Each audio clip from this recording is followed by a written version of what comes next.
मेरी रीढ़ की हड्डी ऑलमोस्ट फ्यूज हो चुकी है, ब्लड ट्रांसफ्यूजन करवाना पड़ता है। मेरे पति का स्वर्गवास 20 जुलाई 2024 को हो चुका है। इनका आपने उठा के ट्रांसफर कर दिया, सिर्फ भ्रष्टाचार के कुछ चंद नोटों के चक्कर में आपने इनका ट्रांसफर कर दिया। डिप्टी मेयर साहब 3 दिन पहले बोल रहे थे कि टीचरों का ट्रांसफर, महिला टीचरों का ट्रांसफर उनके घर के पास होना चाहिए। क्या ये महिलाओं का ट्रांसफर है आपकी सरकार के अंदर? ये एमसीडी के एजुकेशन का साफ साफ भ्रष्टाचार है, जिसके अंदर भाजपा की मिली भगत है। अगर एजुकेशन डिपार्टमेंट में बोले तो मुझे लगता है कि इतना भ्रष्टाचार कर रखा है इस एजुकेशन डिपार्टमेंट ने, शर्म आती है हमें। वो शिक्षा जो स्तंभ है हमारे संस्कृति का, हमारे देश का, उसको इन्होंने खत्म करके रख दिया। 60,000 बच्चों की यूनिफॉर्म 10 साल स्टोर में पड़ी रही और धूल खाती रही। भाजपा की सत्ता में आने के बाद जो ये एजुकेशन सिस्टम चल रहा है, ये लोग भ्रष्टाचार कर रहे हैं।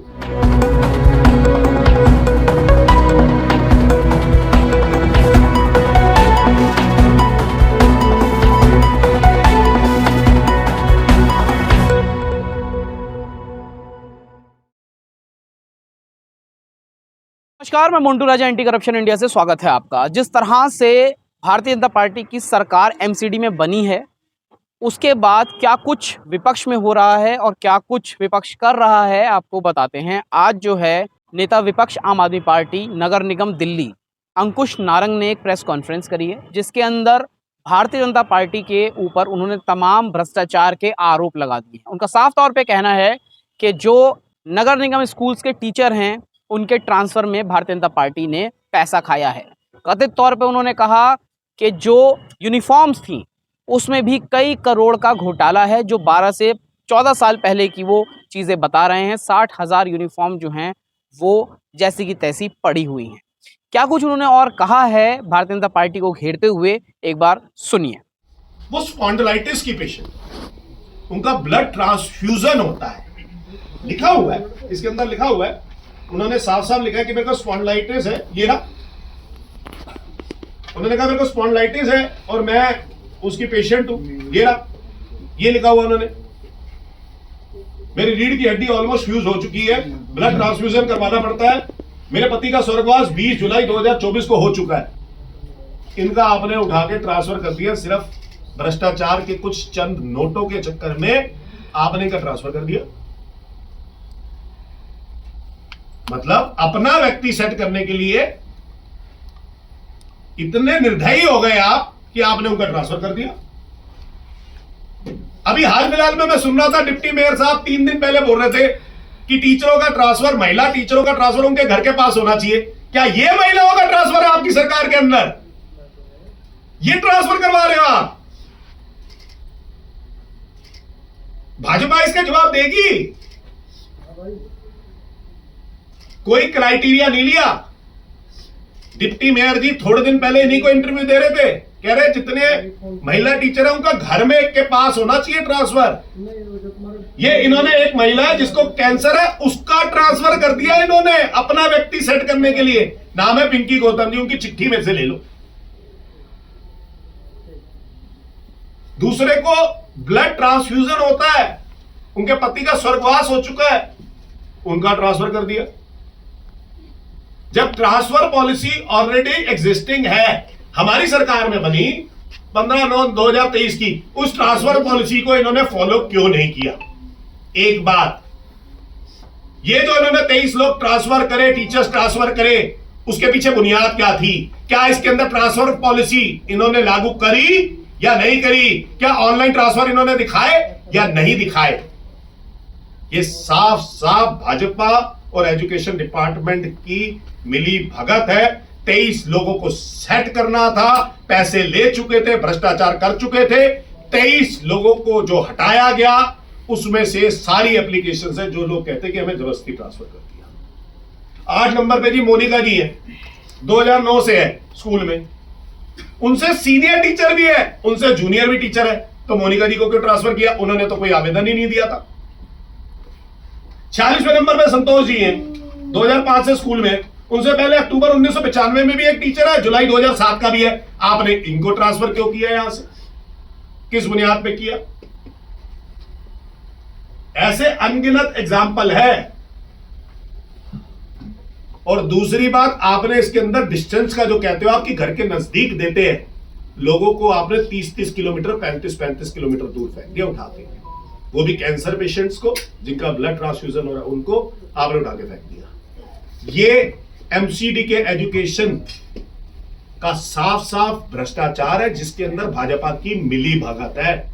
सोर्सेस तो ये बताते हैं कि भाजपा के इसके अंदर 13 लोग हैं और एजुकेशन डिपार्टमेंट में जिनकी सेटिंग हुई पैसे का माध्यम लेके उनके 10 लोग हैं। उन 23 लोगों को ट्रांसफर किया गया। इसकी कोई बुनियाद बताएगा? इस पे धरना प्रदर्शन भी हुआ, खूब सारी यूनियन ने शोर मचाया, टीचरों ने शोर मचाया उन्होंने, लेकिन कोई सुनवाई नहीं। यह है भ्रष्टाचार एजुकेशन डिपार्टमेंट का। अगर एजुकेशन डिपार्टमेंट पे बोले तो मुझे लगता है कि इतना भ्रष्टाचार कर रखा है इस एजुकेशन डिपार्टमेंट ने, शर्म आती है हमें। वो शिक्षा जो स्तंभ है हमारे संस्कृति का, हमारे देश का, उसको इन्होंने खत्म करके रख दिया। एक और केस ले लो जी। ये केस है आपके नरेला जोन का। नरेला जोन के अंदर 2 खबरें आती है, टाइम्स ऑफ इंडिया और एबीपी न्यूज, आपकी अपनी न्यूज है, आपके पत्रकारों ने छापी, जिसके अंदर साफ साफ बताया जाता है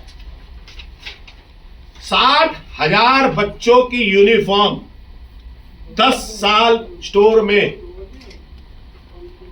पड़ी रही और धूल खाती रही। 10 साल, 60,000 बच्चों की।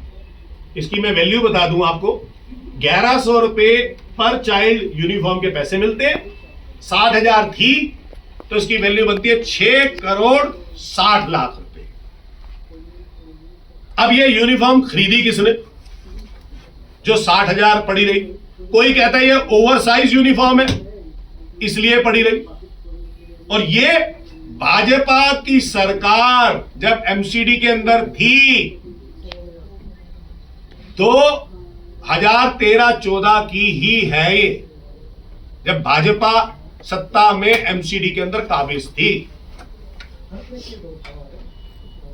रिपोर्ट देखिए, इस पे इंक्वायरी कमेटी बैठी जो एजुकेशन डिपार्टमेंट, लॉ डिपार्टमेंट और फाइनेंस डिपार्टमेंट से मिलकर बनाई इन्होंने। इसके ऊपर रिपोर्ट सबमिट हुई 31/3/2025 को।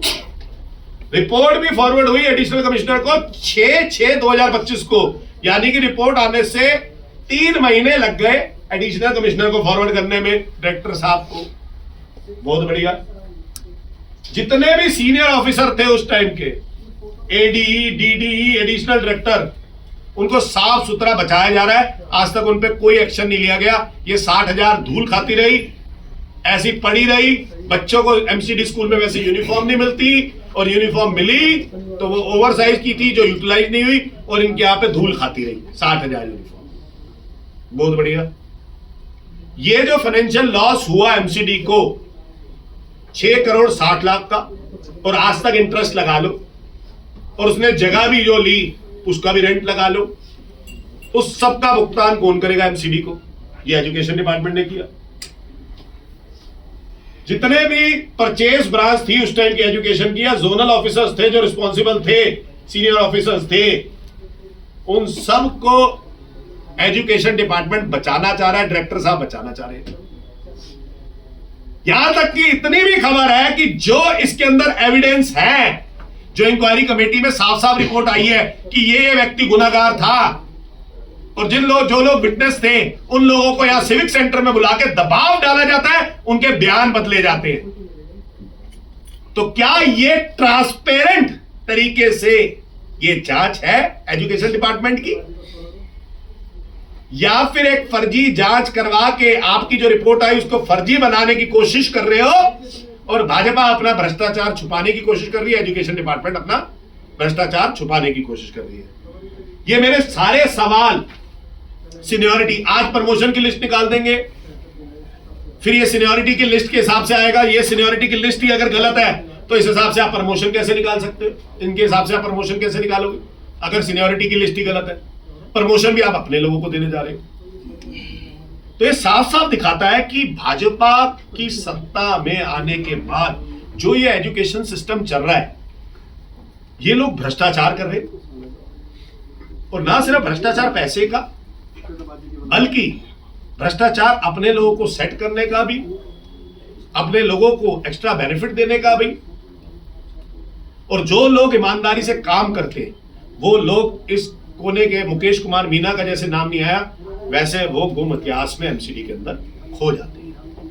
तो मेरे सवाल है भाजपा से कि भाजपा एमसीडी के अंदर एजुकेशन डिपार्टमेंट और विभिन्न डिपार्टमेंट में जो भ्रष्टाचार चल रहा है इसको कब खत्म करेगी, ये सारी चीजों को कैसे सुधार देगी, और इसको पूर्ण तरीके से ये जो सीनियरिटी की लिस्ट है, प्रमोशन की लिस्ट है, ट्रांसफर की पॉलिसी है, ये जो यूनिफॉर्म्स है, इन सब में कब ये इनसे एजुकेशन डिपार्टमेंट से हिसाब किताब लेगी। मेयर राजा इकबाल का धर्म बनता है कि एजुकेशन डिपार्टमेंट को तुरंत एजुकेशन डिपार्टमेंट में इंक्वायरी बिठाए और इंक्वायरी बिठा के इन सबकी तफ्तीश करे, ताकि अगर उनकी भी मिली भगत है और इस भ्रष्टाचार के अंदर है तो शर्म आनी चाहिए भाजपा को कि वो देश की उस शिक्षा के साथ खेल रहे हैं जिस शिक्षा की वजह से हमारे बच्चों का भविष्य जुड़ा हुआ है। धन्यवाद। जिस तरह आपने अंकुश नारंग को सुना, जिस तरह से वो तोहमतें आरोप लगा रहे हैं भ्रष्टाचार का, कि किस तरह डिप्टी मेयर ने तमाम वादे किए थे, मेयर से भी उन्होंने कहा क्या इसमें आप भी लिप्त हैं, तो बड़े सवाल खड़े कर दिए हैं अंकुश नारंग ने। भ्रष्टाचार के आरोप लगा दिए हैं भारतीय जनता पार्टी पे। किस तरह से अब सफाई देती फिरेगी सरकार या कोई एक्सक्यूज या एक्सप्लेनेशन देगी, ये अपने आप में सवाल है। आप क्या कुछ सोचते हैं इस प्रेस कॉन्फ्रेंस और इस आरोपों के ऊपर? अपनी राय प्रतिक्रिया कमेंट द्वारा साझा करें। अगली अपडेट के साथ आपके समक्ष फिर प्रस्तुत होंगे। नमस्कार।